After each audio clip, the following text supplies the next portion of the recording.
Bonsoir. Hello, everyone. Thank you for being here. Thank you for staying. You did rightly so, because you're going to attend the best roundtable of the day. If we're not talking about the best roundtable overall, no pressure on the speakers, because you're going to attend two roundtables at once. First, we're going to deal with a discussion between Philippe Aghion, whom we do not introduce because he's a Nobel Prize of Economy, professor at Collège de France, Roland Lescure, who's the Minister of Economy, Finance.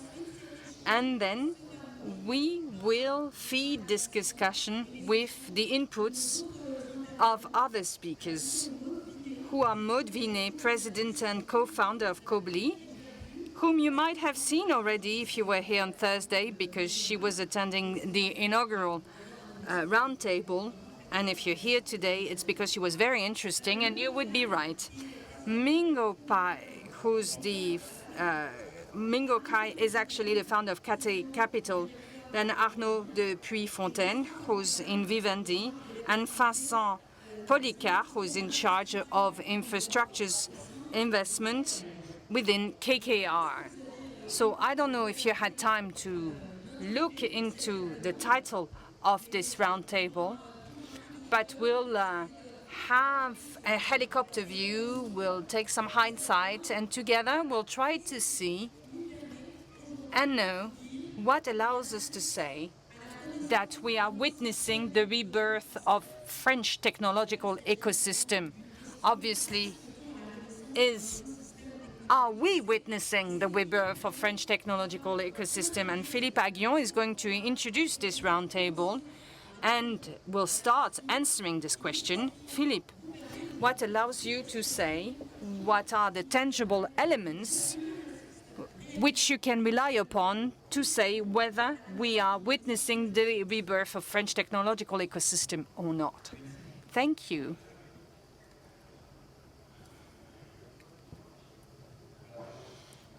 Thank you, first of all, for having organized this roundtable. Please speak in the mic. Yes, I am. So first of all, it's true that I'm known to be an optimistic person. And in France and in Europe, after lagging behind the US between 1945 and the end of the 80s, where our GDP per capita would actually catch up on the US GDP. Since the end of the 80s, our GDP per capita has registered a drop. Us Europeans, not only French people, as opposed to the American GDP per capita. That's a fact. That's not really the France that could be named and shamed alone. There's the Schuman report that negates this decline, but Nicolas Bergeux, myself, and other colleagues, we are convinced that there is this decline taking place. And I think it's important to take note of this delay, this decline. And if we look at the high-tech breakthrough innovations, they take place mainly in US and now in China, and less in Europe. And things do not look up. I'm not talking about France in particular, I'm talking about Europe broadly. And with this breakthrough innovation, that relies a lot on innovation and research made in Europe, and especially in France. We do good research, we create startups, much more than before, and I would like to talk about the upsides of that.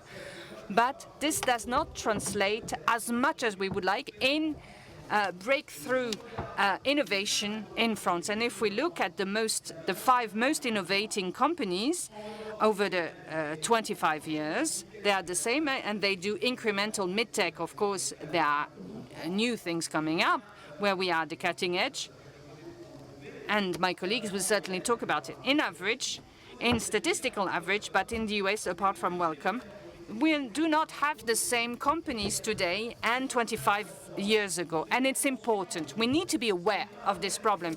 It's not a problem that is purely French. So I'm not going to say that we are to be named in shame. No, only no. So what have we done in France that is positive? We have fundamental research.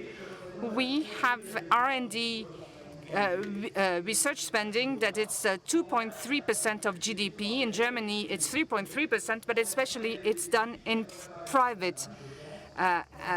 In the private sector. In Germany, we stand more or less at the same level, but in Germany, they have 1 point more than us. And we've done things that work quite well in France, and some did work less well. I'm going to talk about the things that work really well. We've had the initiatives of the Great Borrowing for excellence, for labs of excellence. Under Sarkozy, I was lucky to be part of the examination panel of ZDEX, because I was at Harvard at the time, and there was a recent survey from my friend Anthony Bergeau, which showed that when we fund lab projects over 10 years, that allows us also to fail, because if you want to do breakthrough innovation and research, we have to fail, because that shows that we're doing risky things, and so we can fail as well. And to be able to fail, we need to fund research over the long term. And with this Lab for Excellence program, we could fund research for 10 years. And there was a survey that showed that when the Labs for Excellence programs are funded, this actually helped bolster breakthrough innovation where we were closed from LabEx. And this is French, and nobody in Europe has had an equivalent to LabEx. And this is something that we could export. I think that the European Research Council should be boosted, and we should not only fund individual projects over 5 years, but we should fund LabEx for 10 years. And this is something that worked well in France. Something else that works well here, we have calls for projects generated by BPI France in the framework of the Projects for the Future in France 2030. We have assessed them, and with my colleagues, and we are the first ones to have made a rigorous assessment of the programs of these calls for projects managed by BPI France for investment projects in France 2030. We can see conservation-driven projects, and this is a 3-year investment project, and it's had a lot of success. It generated a lot of R&D, jobs, and profit. And so this France 2030 program and LabEx programs are great achievements, and people can actually mimic us in other countries. I gave a report to the President of the Republic. We had Yann Leca, we had 4 wonderful people, Julia, in our group, and we made proposals, and the President tried to make a focus on AI, and this is why we had a summit on AI in France, and that follows up on our report. And there's Choose France and Choose Europe, so there are initiatives in France that work quite well. Let's talk now about where we have to improve. First, we have a European decline, but not uniform decline. And France has done things that other European countries can draw upon, and that can enter into high-tech breakthrough innovation. Thank you.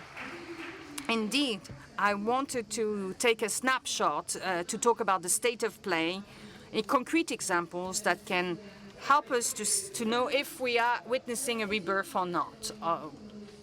You, Roland Lescure, are you going to focus on the achievements that you helped create under Emmanuel Macron since 2017? Or should we say that we have a mitigated report where we're talking about Dr. Lieb, Mistral? Beyond these nuggets, these gold nuggets, we have a prevalence of the Americans and the Asians. Well, there is a domination, but it is not a fatality. I mean, this is not serendipity, if you want. I know that there are representatives of French tech in the room. French tech is more than 10 years old. It's a real success, and it is known worldwide. 75 Nobel Prizes are in France, 18,000 startups. We have 36 unicorns. Of course, there are many more in the US, but no other country has as many unicorns. And in 2017, we said there are three, and there are three, I want more, and we now have 36 unicorns. This didn't happen by chance. And I would like to answer to your question by saying this rebirth has already taken place, but we're reaching a crucial point. We're reaching teenagehood of technological ecosystem. I may be the last one defending what we have done well. We haven't done everything well. Some criticism can be expressed. But what we have done in France, under the impetus of the French president, with a large consensus to better fund what Tibet said, there were initiatives launched, 13 billion euros in high-tech. The technological ecosystem, the tie with businesses and universities, the pact with entrepreneurs coming from research. In France, it can seem ridiculous that we needed so much time to reach that point, but in France you can continue doing research and 50% of your time can be dedicated to entrepreneurship. Before it was not possible, now it is possible. We are reaching a crossroads because we're facing a technological breakthrough where we can earn a living. With AI, we are in high debt. When I'm looking at US banks, I'm saying you should buy French debt. They talk about Mistral AI. It's a decacorn. It's not a unicorn. It's a company generating more than 10 billion euros and many more. And so this teenagehood crisis should be overcome. And we need to reach an age where France and Europe can perform. But there's also an important breeding ground. And you have said so, we have talents. But we have set up public policies that facilitated that. We have to be proud of this. And when the debates will open up on the 10 years that have elapsed, and you have to vote for people that want to bring us forward and not backwards. Thank you. So indeed, we are here to look forward, to see what's the way ahead. How can we actually manage to go beyond the startup point, how we can scale up. And on that point, Philippe, in a concrete manner, precise manner, so that everybody can understand, can you tell us 3 main measures that we could roll out quite swiftly? It's not just in France. We have a lot of savings in Europe and France, and it is not invested enough in innovation, in breakthrough innovation. It will be invested too much in the US. And it's not only a French system. We have to induce savings generated here in France to be invested here. We don't have enough VC, enough venture capital. There's too much regulation also. The people I saw in Silicon Valley said there's too much regulation. Maybe there's something to do about it. We don't have enough retirement fund investors.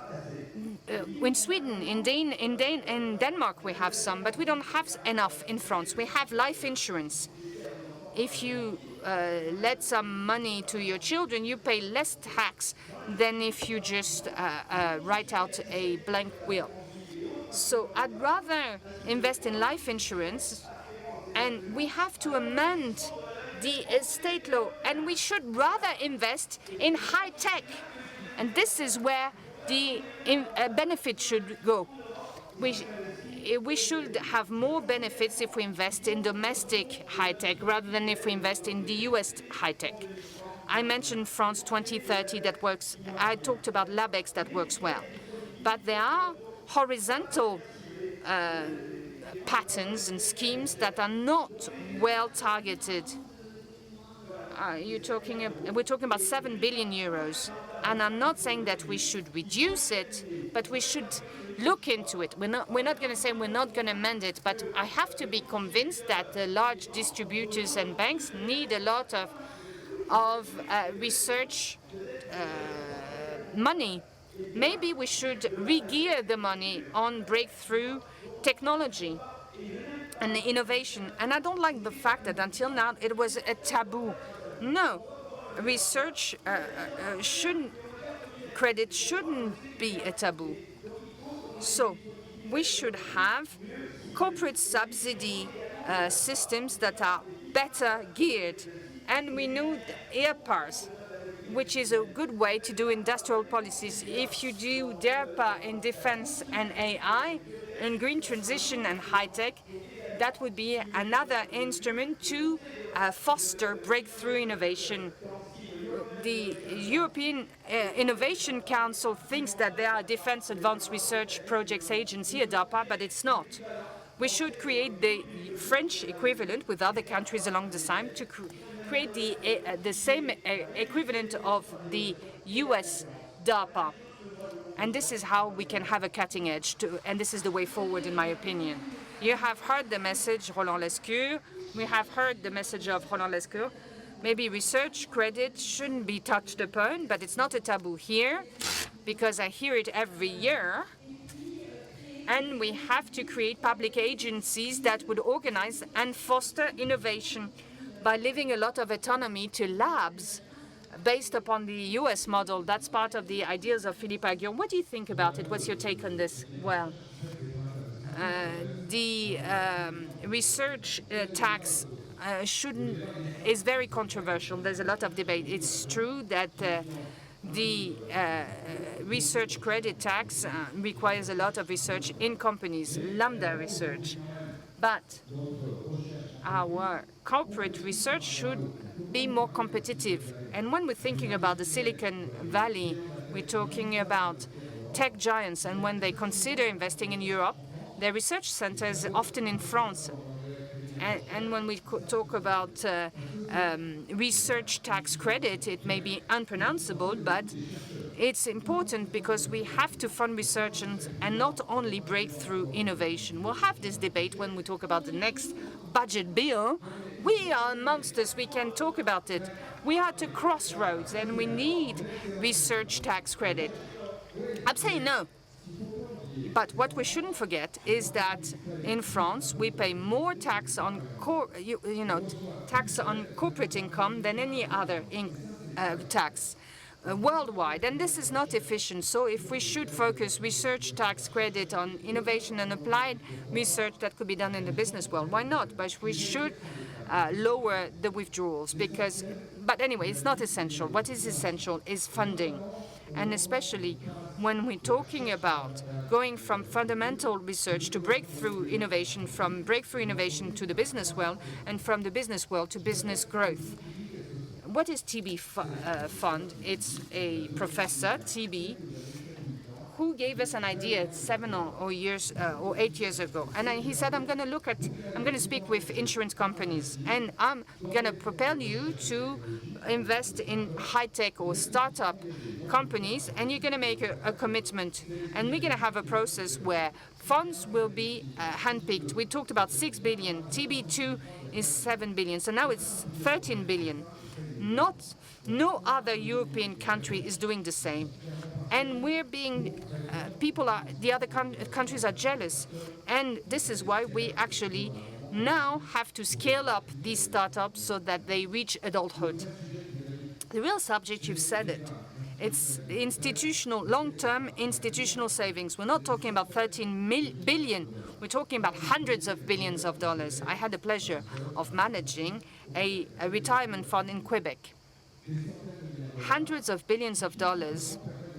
And they helped fund the retirement pension of everyone. Of course, at the center stage, there was the economy of Quebec and innovation, because Quebec is one of the provinces which is very much a pioneer in terms of funding innovation. I think we should do the same in France, but in the French way, with VC funds or public funds. You talked about BP Bank. That's one of the banks we could use. We have to scale up.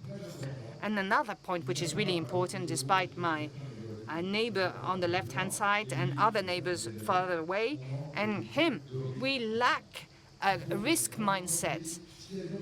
If they have a research tax credit, all the better. But banks should take more risks. Of course, a lot of regulation is at stake, but there's a matter of culture at hand. We have the figures of company bankruptcies being published every time, and they say, come on, aren't you ashamed there are so many bankruptcies? It's a failure when we're talking about that, of course. But we've never created so many companies in France.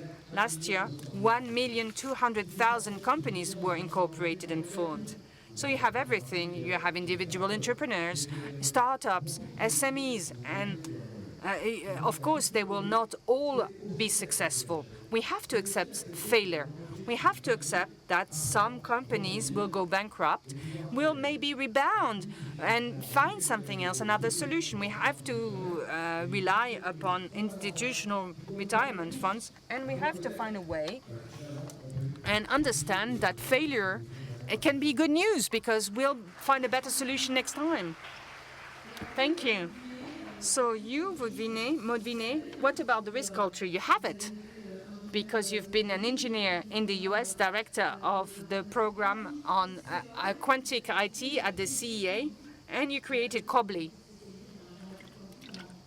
which is specialized in quantic IT, and you've just finished a fund levy of 150 million euros, and congrats to you. That means that it works and that people invest in a company like yours here in Europe. Yes, it is possible. I would like to follow up on what Roland and Philippe have said. I hid my notes because I'm changing everything that I intended to say. A few figures just to back up what you've just said. The French Tech, you said 18,000 startups. We create 450,000 jobs. We're present in 89 countries, 40% of turnover worldwide. So it's a reality, a real reality.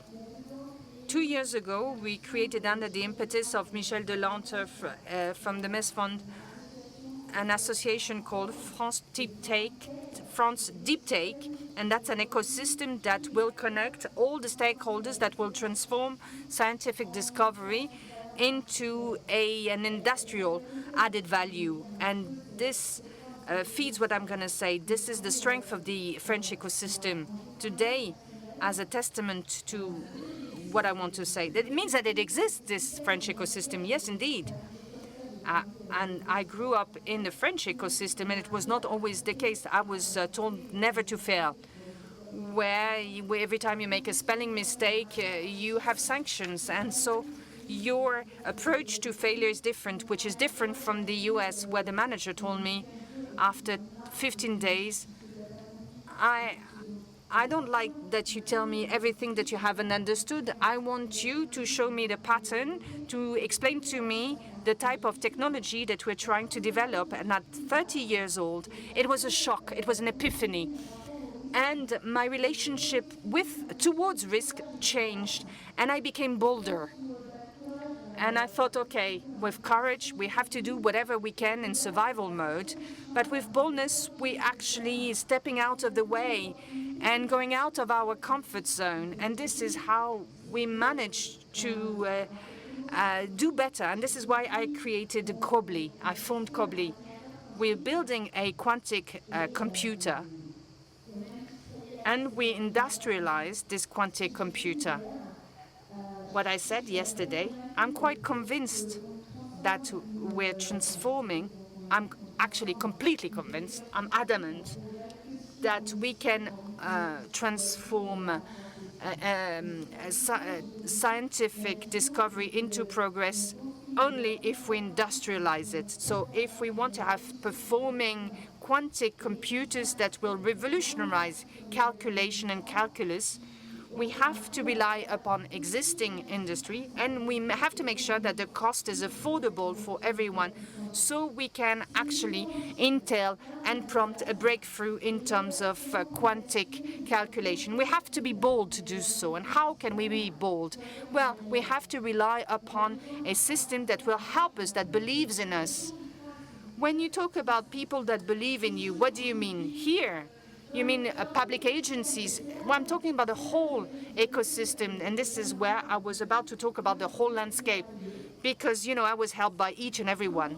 So I'm a pure product of French education. I went to an engineer school. I did a PhD thesis at the CEA, funded by public research. And then I was hired by CEA. So my research foundations are deeply embedded. I have a relationship with the, when we did a scientific discovery, we transformed one of the transistors of microelectronics, and we changed it into a quantic system. And we changed actually the dilemma of scaling up. We talked with the ERC. We had one of the biggest grants, 14 million euros. We were 3 under 50 years old researchers, and there were several girls. And it was the first time because we actually brought about a new vision of innovation. Because I had so many, I was criticized so much. So many people said, it won't work, it's impossible. We were criticized by our peers, but we had the ambition of industrialization at the same time as we were rethinking science and industry. But if we can actually levy 14 million euros and we made strong choices, that means that we worked with industrialists, with institutional investors, but also industrialists, because what is really at stake is not to have startups, because we have 18,000 startups in France in deep tech. We have 400 startups. We want to be world leaders and to make it viable over the long term. And I'm going back to what we did with our Series A. We looked for partners that from the industrial world, from liquid air, because they're bringing us more than money. They will consolidate our industrialization and speed up our sell to market. And so we are in the building process, but it doesn't prevent us from benefiting from everything that's been set up in terms of scaling up assistance and to benefit from this momentum. But we are the masters of our destiny, and we have to write down our history. And we have to federate this industrial ecosystem around our vision, and we have to be in a position where we are world leaders in that industrialization process in microelectronics. And I say thank you. I want to say thank you to all the assistance we had. Thank you very much, Maud Vinet. Mingo Kai, you are at the head of Capital, which you founded, KKR. No, not KKR. Cathay Capital, which you founded several years ago. So you specialize in innovation, breakthrough, disruptive tech innovation. You are at the head of one of the most important private funds for venture capital, and you invest in French startups. You've got offices all over the world, in China, in the United States, in France. So why are you in France? What brings you to France? Why are you investing in businesses here in France and not in the United States or in Asia? Because there's all kinds of stuff over there. Okay, well, I created the Cathay some 20 years ago in France. Cathay is a French fund. It's created by a Chinese man, yes, I know, but it's not my fault. The first years of Cathay, I did private equity, and then I went to live in the States, and that's where we created Cathay Innovation. So we manage the 3 billion euros for the tech sector. Over the last 10 years, we deployed 1 billion in Europe. Among the different specialties you've mentioned in Europe, here in France, there are some people in the room. I think there's about a quarter is invested by Cathay. Can you give us a few examples of that? Lionel Legrand. Cathay did that on the 25th of December, one Christmas day in 2025. In the morning, I'm in France. He woke up on Christmas Day and he received a proposal from Cathay. We were the very first leading investor. And then we rallied around quite a lot of the ecosystem. In our line of work, the ecosystem is so very important. You're talking about ecosystems, but there's not a question of renewal of the French ecosystem. It's always existed. You're saying that here in France, you don't realize that the French ecosystem, the French diaspora, there are 150,000 French people in Silicon Valley. I think nobody is a bigger sponsor of French tech than Cathay, than we are. All French tech are in Silicon Valley or in Shanghai, wherever they are. We support French tech wherever it is. There are 2 people full-time. We've got an office in San Francisco. 15 people work there. 2 people full-time workers to help French startups to thrive in the United States. With the CAC 40 here in France, we have developed a way of working together. It's not a question of being disruptive. It's just realizing how we can work together, how we can set up tech companies and have these big groups that can give you business and help you to open up. The CAC 40, the stock exchange in Paris, is amazing. I have CAC 40 partners who are partners of Cathay, whether we're talking about healthcare or software or beauty as well, or nutrition, or anti-aging. There are subjects which we work in. It's how you can live for a long time and better. So how can you succeed in your energy transition? It's not just a matter of replacing your energies. How can electricity be developed? So I think Cathay is a pioneer here in Europe.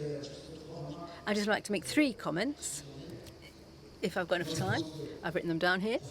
I think France can be a little bit, have fewer complexes. France is fine. France is doing well. French entrepreneurs are really doing well.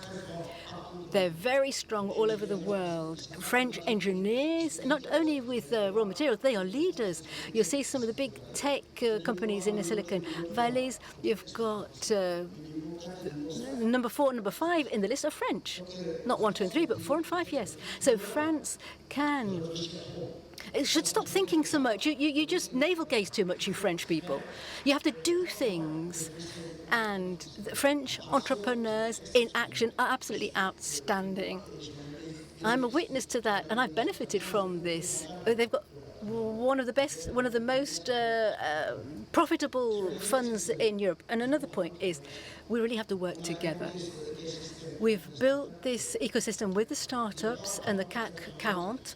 There's not one CAC 40 boss who is not prepared to roll up his or her sleeves and help a young entrepreneur. So you're saying that the big groups in the CAC 40 are already working with the startups? Oh yes, oh yes. We're talking about millions of euros. Yes, it's all very true. I'm sorry to butt in here, but it's great everything that you're doing. However, the Draghi report and all the rest of it mean that we have to do more. Everything that you do is great, but we must do more of what you are doing, because we're talking about incremental innovation, and we're not focusing on high tech. On average,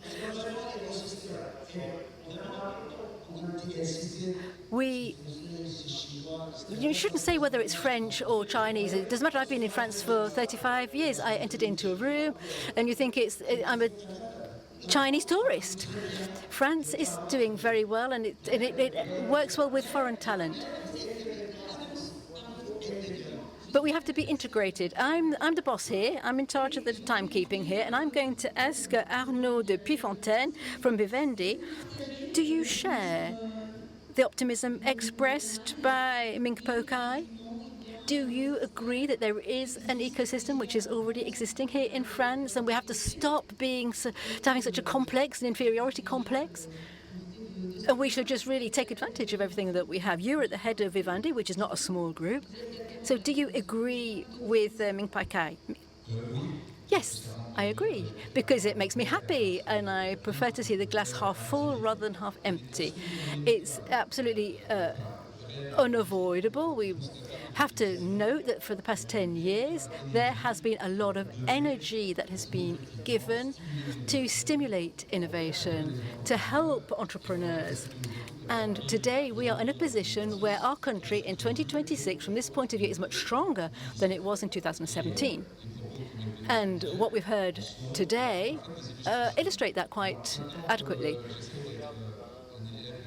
Now, I've done my homework, and I'm going to bring some comments to the debate about what Philippe has just said. Yes, there is a situation that has been described. However, the question is how can we go faster and further? And how in this race, because we are in a race, everything's speeding up with AI and quantum computing and all the rest of it. It's not talking about an overnight success, as the English-speaking world says. It's time to market, which is really important. And in this competition that we're in with the United States and with China, we have a trump card up our sleeve. We've got several advantages, but it's pointless if you've got advantages. If you've got the right ingredients but you don't have the proper recipe, then you won't make a delicious dish. So what do I think is necessary? To make sure that with all the ingredients that we've got, that we can cook up in innovation and technology a dish which is a top gourmet meal. Well, the first thing is, I think there's an absolute need to have a political vision in terms of tax, for example, and to give solid foundations for entrepreneurs. We're an industrial group. We interact a lot with our environment. We believe in our culture. We believe in entrepreneurship and leadership. And we have interactions with our different entrepreneurs. I've been struck by the impact within the budgetary debate of the Ditman tax, the impact that has had on entrepreneurs. And if every year the minister talks about a change in support, we've got a budget for 2027 coming up. If every now and then we change the tax system, we change the rules of the game, and we create instability, well, that is very detrimental. It prevents our entrepreneurs from getting out of those teen years into adulthood. But you mentioned that, Mr. Minister, and so did you, Philippe. We need to have less standards, less red tape, less paperwork that's suffocating the entrepreneurs. And these are subjects which are really important to me. The first, you mentioned it, is the culture of failure. It's really important. In the English-speaking world where I have worked, the first piece of advice that I was given as a CEO was, if you're driving a company, it's like driving a motorbike. And if you've never fallen off your motorbike, it's because you've never, been trying hard enough. You've never tried new things. So you have to know how to fail, and you have to know how to stand up again, get back up on your 2 feet. So you have to know that experience is essential. Don't be frightened to fall off your bike. Second thing, we have such a lot of intelligence in our country, so many initiatives, such ability to consider that the public and the private sectors have to work together, and we can make 1 and 1 add up to 11 and not 2. And we can chop down all of the barriers which very often create a dichotomy and malfunctions. Another comment which I'd like to make in a nutshell is to explain that we really do need to make projects easier to roll out in a shorter space of time. I'm struck when we look at international players to see that here we are slightly handicapped. The deadlines are just too long. The time scale is too long. I was in the Emirates recently, and speaking to someone who's saying that investment periods, talking about AI and all the rest, from the moment you decide to invest and then you make it into reality, it's 1 year. Whereas in France, it's 4 years. In France, we want to invest, but that investment is something where we need to have momentum which is more efficient than it is today. And there's this word in which I believe a lot, and we've demonstrated this, it's the Notre Dame effect. As the cathedral in Paris, we know that something which seemed to be impossible became possible. You know what people say, he didn't know it was impossible, which is how he managed to do it. So it's the Notre Dame frame of mind. So I think we have to get into adulthood. We'll be more successful then. And with Europe, has to be more efficient also, because we've got the problem of the French, but it's also the European problem, which is another whole other kettle of fish. But there's a question of size. And I think in Europe, France has an absolutely essential role to play in what I hope will be an explosion of initiatives and value creation here in our country. Thank you very much. So you've got the message, Mr. Minister. Stability, tax stability is essential, and no bad surprises in the 27 budget, pretty please. So Vincent Policat, you are in charge of investment in infrastructures in Europe at KKR. It's a worldwide investment company. You have 750 billion euros that you are managing. That's the value of your assets. So tell us, in which sectors do you invest in Europe? What are our competitive edge sectors? Can we have a few concrete suggestions, please, of fields where you invest, which are obviously linked to the subject today, i.e. innovation, disruptive technology, and all the rest of it? Well, if we think carefully about evolutions and revolutions that we're trying to do through the energy transition and AI, of course, there's questions of infrastructure. The infrastructure of AI requires two things. We need digital tools, we need fiber optics, telecoms, data centers, and we also need energy, a lot of energy. And that energy has to be secure. We've seen some crises over recent years, and we've learned how important it is to have a secure supply channel. It has to be low carbon, and it also has to be at an affordable price.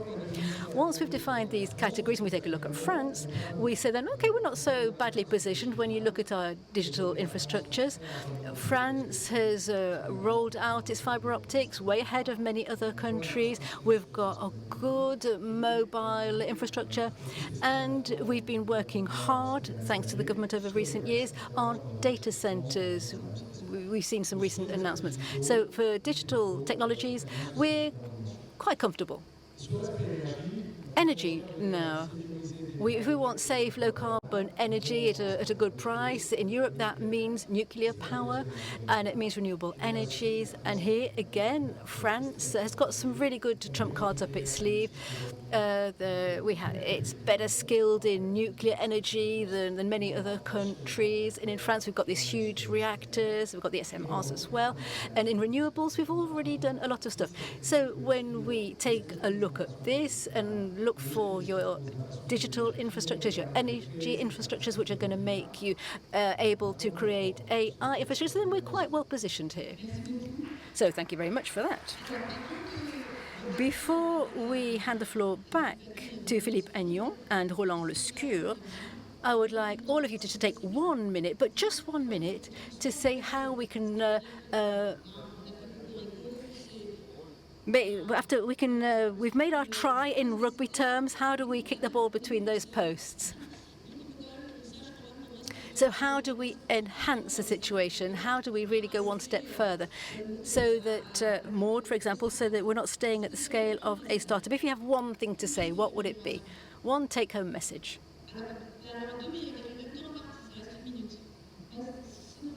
Well, what we need for further development is funding. Stuff is underway. We need customers, and we need to find customers in Europe, preferably big groups that buy in Europe, have public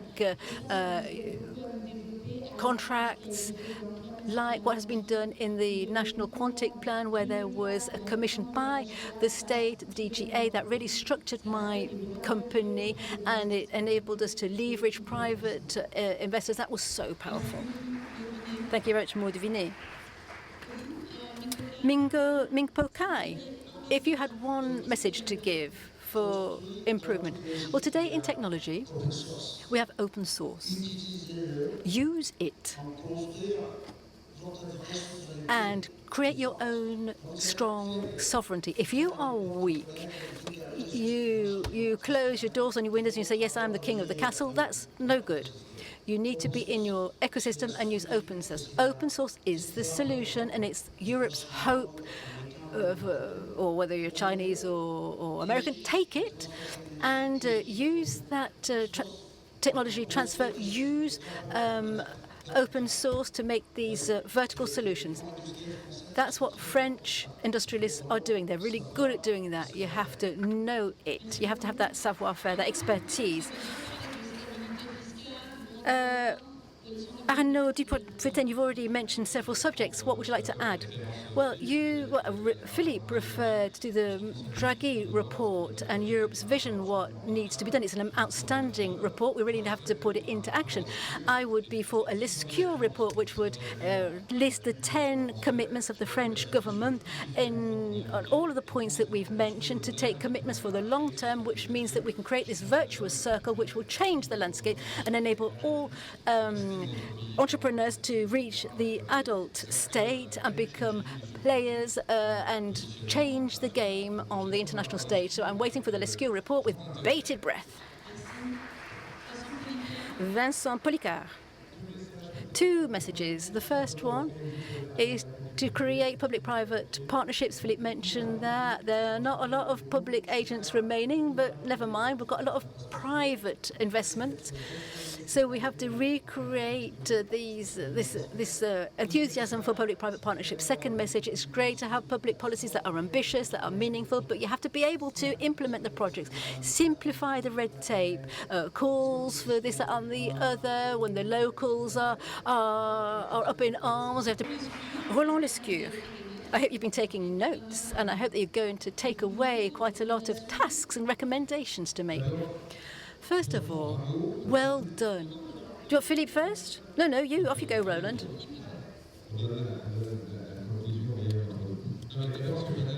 Okay, this panel has been so well constructed because we can't always do what we want to do without all of the actors present on stage here continuing to work. We need researchers, we need startups, we need French funds, we need international funds investing in France, we need entrepreneurs and businesses who invest in startups and who place orders with startups. Obviously, we need quality press also. I'd like to say a couple of things just to wrap up. First of all, by 2070, we're going to be 3 million. We're going to lose 3 million residents in France. There will be 6 million people who will be over 65 and 9 million people fewer who will be less than 45. So in the next 40 years, we have to invent a different way of making sure that 9 million less people fund 45 million more people. So we have to have a deep transformation of our social model. We cannot continue in this way. We need to transform our social model. That's going to be vital, and that is going to be part and parcel of the debate in the 10 years to come. But we will transform that, guaranteeing that we have growth that will make it possible to fund all of this. We have to limit the pain points, of course. This demographic bomb is in front of us all. We're all going to be suffering from that. And if we are unable to create the conditions for strong growth to transform our model, then we're all going to be poor. And the conditions for creating this growth are gathered here on the stage, right here. We have to change scale on everything we've been doing for the past 10 years. Yes, we have to settle our budgetary problems and tax stability, but we have to change our mindset in terms of our ability to take risk. Everybody, when we wake up in the morning, we have to wonder, what can I do today to make sure that people like Philippe Philippe, win more Nobel Prizes, or that the investors and the startups have more orders. So the people who have funds, who are born in France but have Chinese parents or work in the States, they want to invest here in France, and that major groups in France invest even more in France. Yes, in startups, but also in placing orders with these startups. And if we can do this, then the sky is the limit. We will manage it. We'll do it in Europe with European funds. But let's stop beating ourselves. Stop telling us ourselves we're all rubbish. We must stop doing that. Let's stand up tall. Let's get going again. Let's pick up speed. And I'm absolutely convinced that we're all able to do it. I don't know if there's going to be a Lescure report, but we must move forward together over the next 10 years. And the debate which is starting today will enable us to make the difference between those who want to take us forward and those who want to send us backwards. Thank you, Mr. Minister. Philippe Ayon. The final words.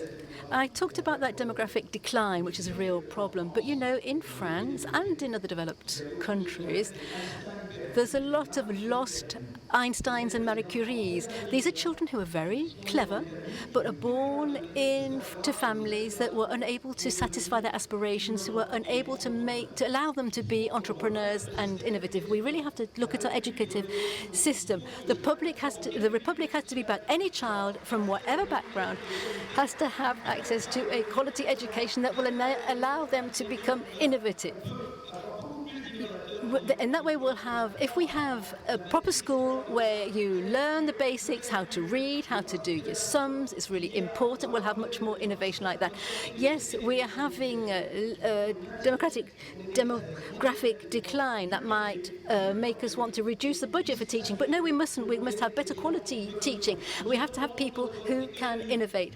We have to make our economy more inclusive and more innovative. People often think to be more innovative, you have to be less inclusive, but education makes you more innovative and more inclusive. Flexi-security, as in Denmark, where you lose your job, you are trained to do something different. It makes you more innovative and more inclusive. We have to find the resources. We have to take everybody, get everybody on board.